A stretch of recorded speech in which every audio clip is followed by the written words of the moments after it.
You are standing on a road wider than any street in the city where you were born. The surface under your feet is not dirt.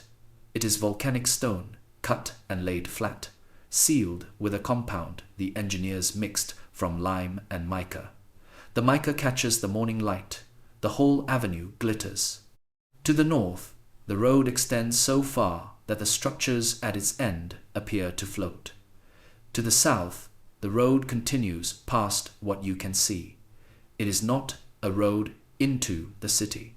The road is the city. Everything was built around it, oriented to it, measured from it. The year is 150 CE. You are in Teotihuacan, the largest city in the Western Hemisphere. More than 100,000 people live here. That number will rise before the city reaches its absolute peak to 200,000. On this morning, in 150 CE, the largest city in Europe, Rome, at the height of its imperial power, holds perhaps 800,000 people. But Rome had centuries of documented expansion, decades of recorded growth. This city, this enormous planned city on the plateau of central Mexico, appears to have been designed and built in a single coordinated act. The evidence for that is still being worked out. The implications have not fully landed. We came in from the east, following the smaller roads that feed the main avenue, walking with the people who walk here every morning, vendors carrying ceramic vessels, priests in ceremonial dress moving toward the northern precinct, children, dogs. The smell of cooking fires and copal incense, which burns in this city every day in quantities that leave residue, archaeologists can still detect in the soil samples they pull from the floors of the temples.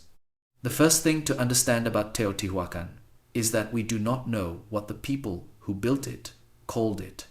Teotihuacan is an Aztec name, applied to this place roughly 1,000 years after its peak, by a civilization that inherited it as ruins and built their own mythology around those ruins. The Aztecs called it the place where men become gods. They did not know who had built it any more than we do. That gap is not poetic. It is an actual hole in the record. We head north along the main avenue, which archaeologists now call the Avenue of the Dead. The Aztecs named it that too, misreading the platforms that line it as burial mounds. They are not burial mounds. They are ceremonial platforms, built in a precise sequence, aligned to a specific astronomical grid. René Millon, who led the Teotihuacan mapping project across the 1960s and 70s, documented over 2,000 distinct structures along and adjacent to this avenue across the city's full extent. The mapping project produced the first comprehensive plan of the city at full scale. What it revealed was not a city that had grown organically over time. It was a city that had been planned, and that the plan had been followed with a consistency that is difficult to explain without something like centralized authority, implemented at the beginning and maintained across generations. We are passing through the compound system now, the residential apartment blocks that house the non-elite population. This is the part of Teotihuacan that most visitors never reach, because the compounds are not dramatic in the way the pyramids are dramatic. They are not restored. They spread across the flat ground in irregular clusters, and they require a different kind of attention. Each compound is a self-contained unit. Walls face the street without windows. Inside, there are multiple rooms arranged around interior courtyards open to the sky. The floors are plastered and smoothed. The walls are painted, not decorated as monuments, but painted in a way that suggests these were spaces where someone cared what the walls looked like. Jaguar imagery, feathered serpents. flowing water rendered in a style so specific and internally consistent across the city that scholars argue there must have been a shared visual grammar, a set of rules for what could be painted and how. A team excavating compound Teotihuacan under the direction of Linda Manzanilla of the National Autonomous University of Mexico found, within a single residential block, the remains of individuals whose skeletal chemistry indicated they had spent their early lives in distant regions: the Gulf Coast, Oaxaca, the Maya lowlands. They were not slaves. The genetic and material evidence surrounding them suggests they were skilled specialists. They had arrived in the city and lived in the city for years. They had been fed the local diet. They had been, in some meaningful sense, integrated. The people who could find in this city a reason to stay and to remain did remain. We turn west now, crossing a side street toward the market district. The scale of commercial activity at Teotihuacan is one of the things the popular history undersells. Obsidian workshops have been identified across the city, dozens of them producing blades on an industrial scale. The green obsidian that dominated Teotihuacan's production comes from a source at Pachuca, roughly 90 kilometers from the city. The city did not just use this material, it controlled it. Teotihuacan obsidian has been found at archaeological sites distributed across Mesoamerica, carried by trade routes that moved outward from this avenue, from these workshops, from the hands of the workers in these compounds, who woke before dawn to begin the work of cutting. The refrain that matters here is about what kind of city this was. The version that enters most popular accounts places Teotihuacan primarily as a religious site, a pilgrimage center organized around its pyramids. That framing is not wrong, but it is incomplete in a way that matters. In 2004, Sergio Gomez Chavez and his team at the National Institute of Anthropology and History in Mexico discovered a tunnel beneath the Temple of the Feathered Serpent. The tunnel had been sealed for roughly 1800 years. When excavation reached its terminal chamber, they found not just ritual deposits, but the largest collection of offerings yet found at the site: liquid mercury pooled in the chamber floor, iron pyrite, arranged in astronomical configurations, miniature figures in postures suggesting rulership or governance. The chamber appears to have been the ritual center of the city's political order. The pyramid above it was not a tomb, it was a statement. And the statement was about power, specifically about who held it and how that holding was legitimized. The mercury is still difficult to explain fully. Mercury does not occur naturally near Teotihuacan.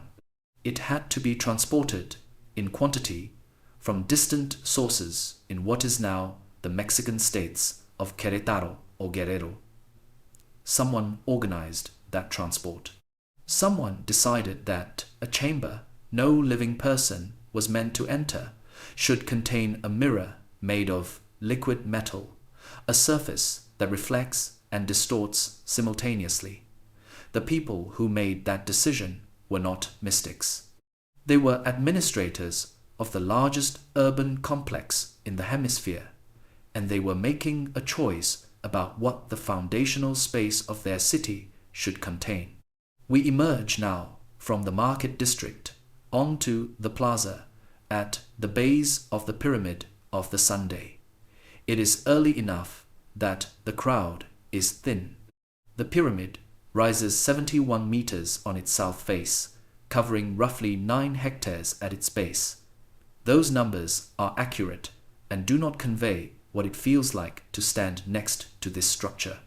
The base of the Pyramid of the Sun is roughly equivalent in footprint to the Great Pyramid at Giza, a comparison that is not accidental in the literature, because it raises a question about independent architectural convergence that no one has fully resolved. There is a cave beneath the Pyramid of the Sunday. It runs roughly 100 meters into the bedrock, in a cloverleaf shape at its far end.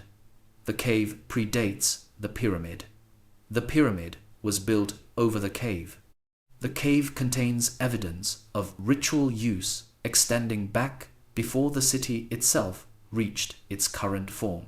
The relationship between the cave below and the pyramid above it is the interpretive center of the whole site, the point at which everything the city was trying to say about itself was concentrated into a single architectural gesture. We ascend, not to the summit, which is not permitted, but enough to look back south along the Avenue of the Dead. From this height, the geometry becomes visible. The city is not aligned to cardinal directions. It is rotated approximately 15.5 degrees east of north. That rotation is precise and consistent across the entire built environment. The pyramids, the compounds, the drainage channels, the apartment blocks, every structure follows the same offset. In 2012, Stanislaw Iwanisewski published analysis connecting this orientation to the position of the sun at specific dates in the agricultural calendar, specifically the 2 days per year when the sun passes directly overhead at the city's latitude, a phenomenon called the solar zenith passage, which occurs only within the tropics. The city was not pointed at the sunrise. The city was pointed at 2 specific sunrises per year. The entire built environment was a calendar made of stone. We descend as the morning advances. The plaza below is filling. There are merchants setting out goods. There are children moving toward what may be a school building, a structure identified by its rows of low stone benches running parallel along interior walls. Someone is burning incense near the base of the pyramid steps. Walk south now, slowly. Leave the ceremonial core behind. The compounds stretch outward for kilometers in every direction. Someone is grinding maize in a courtyard we pass. The sound carries over the wall. Somewhere, north and east, in the district, the maps label the merchant's barrio. A family of Veracruz origin is living in a compound that holds objects from 3 separate, distant cultures. They have been here for years. Their children were born here. Teotihuacan in 150 CE is at the early edge of its peak, growing still, the tunnel chamber beneath the feathered serpent temple recently sealed. The city will hold at its maximum size for perhaps 3 more centuries. Then, sometime in the 6th or 7th century CE, it will burn, not from conquest. The burning appears to have been targeted, the temples and the public buildings destroyed, while the residential compounds remained largely intact. The evidence suggests the burning came from inside. It suggests the people of Teotihuacan dismantled the ceremonial center of their own city, for reasons that the city they left behind does not explain. The compounds slowly emptied after that. The avenue remained. The pyramids remained. The Aztecs found it all 1,000 years later, walked the same road you walked this morning, looked up at the same pyramids from the same plaza, and could not find a single living person who could tell them who had built any of it. The mica is still in the road surface.